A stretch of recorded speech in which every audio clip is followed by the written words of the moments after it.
Transformers: The Last Knight is directed by Michael Bay, and this film once again follows Optimus Prime as he continues his quest to save Earth from the Decepticons. Okay, look, does it really matter what this movie's about? Does the plot really matter that much?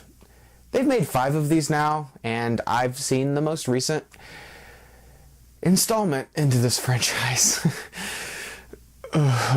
Now, I've been very open about my criticisms for the Transformers franchise. I tolerate the first one. I really liked it when I was a kid, but watching it more recently, it's not that great. And the ones after that are absolute abominations. Those movies are terrible. And unfortunately, if you've seen those films, you've now seen Transformers: The Last Knight. This film, again, is about the Transformers trying to find a secret weapon that the Decepticons are also trying to find. If that sounds familiar, then it should, because that's the plot of the first film with the Allspark. It's the plot of the second film with the Matrix thing. It's the plot of the third film with the bridge thing. And it's the plot of the fourth film with the seed thing. Now we have a magic staff that the Autobots are looking for. Now, there are plenty of people out there that love the Transformers films. These movies bring a lot of happiness to a lot of people. Unfortunately, I am not one of those people. This movie is an absolute dumpster fire. And every time I go to see one of these films, it just baffles me. How can you mess these movies up this much? All you have to do is make a decent film about robots fighting each other. It's not rocket science, Michael Bay. Come on. And believe it or not, they do like the exact opposite of what any logical filmmaker would do. Megatron is introduced at the beginning of the film, only to be taken out like a punk,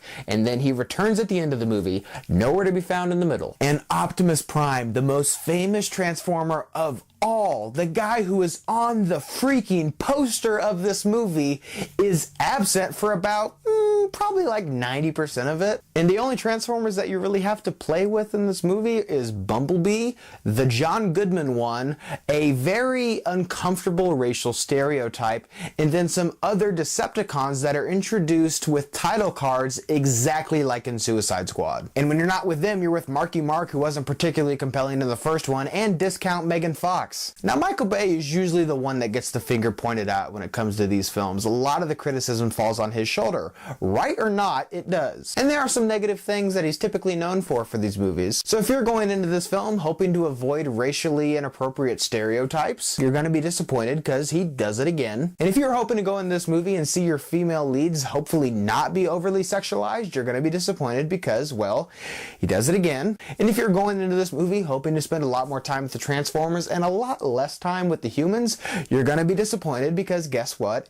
He does it again. And if you're hoping to go into this movie avoiding blatant Bud Light product placement, then guess what? Survey says, bing, bing, bing, bing, you're gonna be disappointed because he does it again. Now, Michael Bay typically does get some praise for these movies. It's for the action and the visual effects. Look, the original Transformers film came out in 2008. That's almost 10 years ago. And the visuals were really impressive in that film, but guess what? Almost 10 years later, they start to have a little bit of diminishing returns. They don't look quite as impressive anymore. Now, the majority of this movie, I was very distracted because a lot of this film was shot in IMAX. Now, typically when they shoot in IMAX, it's for a very explosive, action-packed scene. But then when they cut to the slower paced scenes, it won't be shot in IMAX, it'll just be shot like normal. Except in this film, they'll have a particular shot in IMAX, and then they'll cut back to the regular, and then they'll cut back to IMAX, and then they'll cut back to regular, and then the IMAX, and then the regular. And the aspect ratio just keeps changing constantly throughout this entire movie. There are shots of characters just talking in IMAX, like why? Now look, if you like these movies, then fine. Anything that I'm gonna say, or any critic for that matter, you're not really gonna care because you enjoy these films. But for me, I